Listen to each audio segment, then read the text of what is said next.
Hey guys, how you doing today? Welcome to another episode of The Confessionalist. Now today's video is from a mourning family to their beloved pet named Pringles that passed away this year. Let's jump right into it.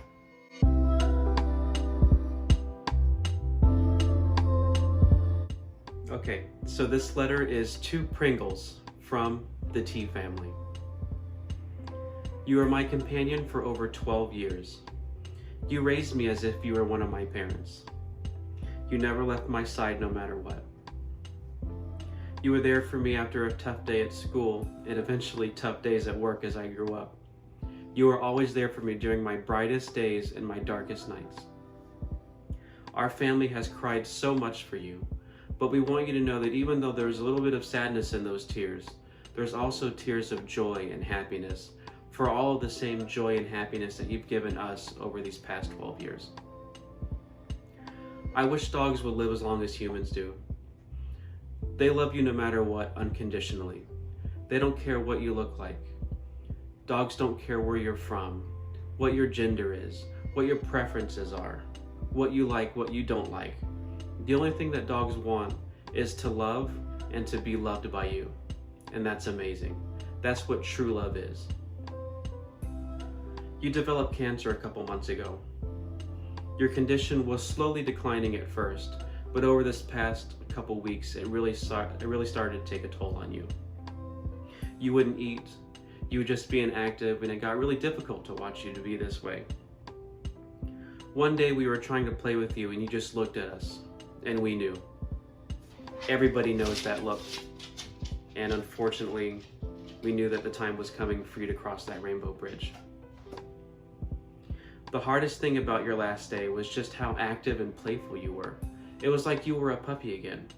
We took you to the park, you were playing with kids, you were playing tug-a-rope with the other dogs.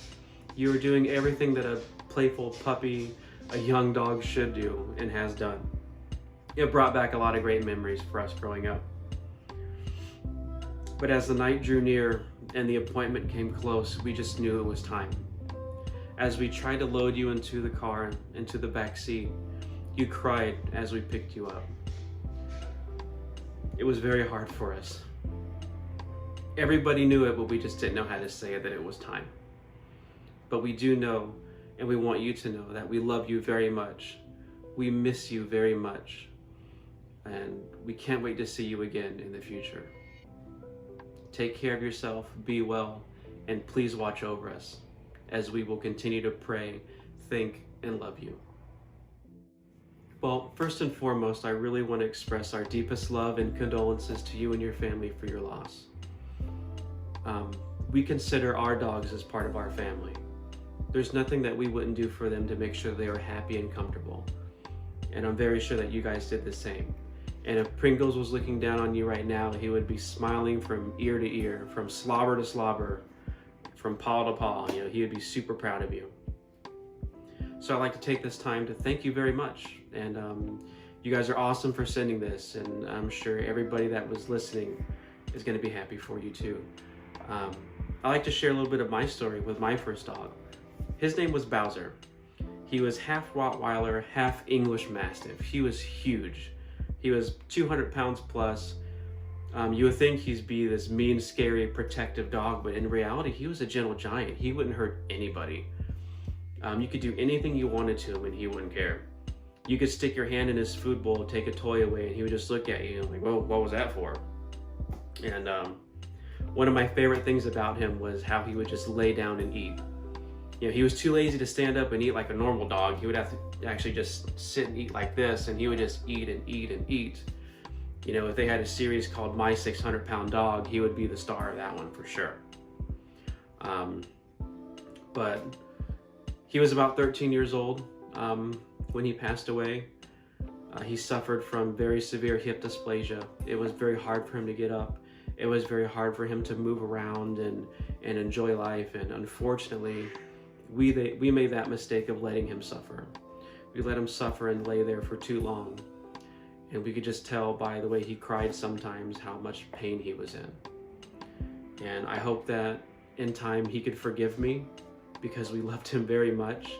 And there's not a day that goes by where I don't think about him. There's not a day that goes by where I don't smell him. You know, like certain people, certain dogs, they have a smell. Even though we've moved houses, you know, it's been 10 years since that happened, and I still smell him. And we're not big on supernatural stuff that much, but when we smell him, sometimes we'll talk to him. And we like to think that he's with us and surrounding us with his love. And we'll tell him to go play, you know, go play with the others. Go play with our other dogs that have passed before. Go play with Kayla. Go play with Pebbles. Go play with Casey and Nico. And he goes away. But there's not a day that goes by I don't think about him, you know. And over time, the pain, it's going to hurt less and less. You know, a couple months from now, you're going to think about it, and it's still going to hurt, but it's going to hurt a little less. And eventually you're going to get to a point where all you think about is just the happy memories. Thank you very much again for sharing your story with us. We really appreciate it, and we wish you the best. Thank you. Okay, so that about wraps this story up. So if you have anything to confess, to express, get off your chest, please send an email to xconfessionalist@gmail.com, and we will see you next time. Thank you.